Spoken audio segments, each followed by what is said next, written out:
প্রিয় দর্শক, আসসালামু আলাইকুম। হাসিনা আর যাই করুক, দেশের জন্য অনেক কাজ করেছে বলা পাবলিক গুলার জন্য একটা তথ্য জানিয়ে দিই, একটু ভালো করে শুনবেন। বাংলাদেশের বর্তমান ঋণ কত জানেন? 99.3 বিলিয়ন মার্কিন ডলার। আই রিপিট, 99.3 বিলিয়ন মার্কিন ডলার। আর গত বছরে পাচার হয়েছে কত জানেন? 94 বিলিয়ন মার্কিন ডলার। হিসাব করে দেখলাম, তিনি যেই টাকা পাচার করেছেন সেই টাকা দিয়ে মাত্র 697টা মেট্রো রেল, 397টা স্যাটেলাইট আর 36টা পদ্মা সেতু বানানো যেত। একটা 1000 টাকার নোটের ডাইমেনশন কি, সেটা নিয়ে না হয় অন্য এক সময় আলাপ করা যাবে। ধরুন 11 লক্ষ কোটি টাকা 1000 টাকার নোট দিয়ে একটার উপর একটা রাখলে এর উচ্চতা কত হবে জানেন? 750.5 কিলোমিটার। বাংলাদেশের সর্বোচ্চ উচ্চতার পাহাড়ের উচ্চতা কত? 1063 মিটার। এক লেয়ারে সাজালে এই টাকা জায়গা করে নেয় কত? 124.76 বর্গ কিলোমিটার। আর ঢাকার সাইজ মাত্র 306 বর্গ কিলোমিটার, চট্টগ্রাম 155 বর্গ কিলোমিটার। এই দুই বিভাগীয় শহর বাদে বাকি সব বিভাগীয় শহর এই টাকা দিয়ে ঢেকে দেয়া যাবে।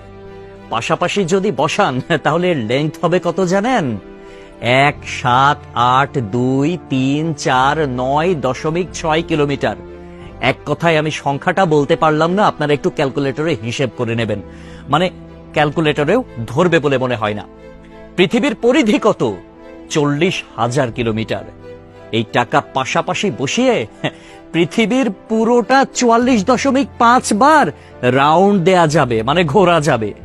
কেউ যদি হাসিনার উন্নতির হিসাব দিতে আসে, তাহলে তাকে হাতে কলমে এই হিসাবটা বুঝিয়ে দেওয়া আপনার, আমার, আমাদের সকলের দায়িত্ব। মেট্রো রেল বন্ধ হয়ে গিয়েছে দুর্বৃত্তের হামলায়। এটা ঠিক করতে 1 বছর সময় লেগে যেতে পারে, ন্যূনতম, মানে কমপক্ষে 1 বছর সময় লাগবে এটা বলা হয়েছিল। এটা ঠিক করতে বাজেট ধরা হয়েছিল 300 কোটি টাকা। অথচ 2টা স্টেশন বাদ দিয়ে খুব সহজেই মেট্রো রেল চালু করা যেত, কিন্তু সেটা করেন নাই তার সঙ্গপাঙ্গরা। কারণ খেতে হবে, বেগম পাড়ায় টাকা পাঠাতে হবে, বেগম পাড়ায় বেগমরা গিয়ে ফুলে ফেপে উঠবে, তারা আরামসে দাস দাসী নিয়ে দিন কাটাবে। এইটার জন্য এত টাকা বরাদ্দ করা হয়েছিল। কিন্তু শেখ হাসিনা পালিয়ে যাওয়ার পরে এখন আমরা জানতে পারছি মেট্রো রেল চালু হতে আর মাত্র কয়েকটা দিন বাকি। তাহলে বোঝেন ব্যাপারখানা। আমাদের শিরা উপশিরা থেকে শুরু করে রন্ধ্রে রন্ধ্রে প্রত্যেকটা জায়গায় এইরকম চুরচামারির অভ্যাস। মানে দেশে উন্নয়ন হবে, উন্নয়নের আগে কে কয় টাকা ভাগ করে খাবে, এইটাই হচ্ছে তাদের টেন্ডেন্সি, এইটাই হচ্ছে তাদের মানসিকতা। পদ্মা সেতু হয়েছে কত টাকায় আপনারা সবাই ভালো করে জানেন। মেট্রো রেল হয়েছে কত টাকায় আপনারা সবাই জানেন। এলিভেটেড এক্সপ্রেস ওয়ের হিসাবটাও একটু গুগল করলে জানতে পারবেন। অথচ অন্যান্য দেশে এটার অর্ধেকও খরচ হয় না। তাহলে বাকি টাকা কই যায়? এক কথায় উত্তর, বেগম পাড়ায়। তবে একটা বিষয় ভালো লেগেছে, শেখ হাসিনা পলায়ন করেছে, কিছু নেতাকর্মী তারা বাংলাদেশে আটকা পড়েছে, তাদের বেগমরা কিন্তু ঠিকই বেগম পাড়ায় এখন আছে, আর তারা এই আমাদের অজ পাড়া গায়েই রয়ে গেছে। একটা কথা সব সময় মনে রাখবেন, পাপ বাপকেও ছাড়ে না। প্রকৃতি ছাড় দেয় কিন্তু ছেড়ে দেয় না।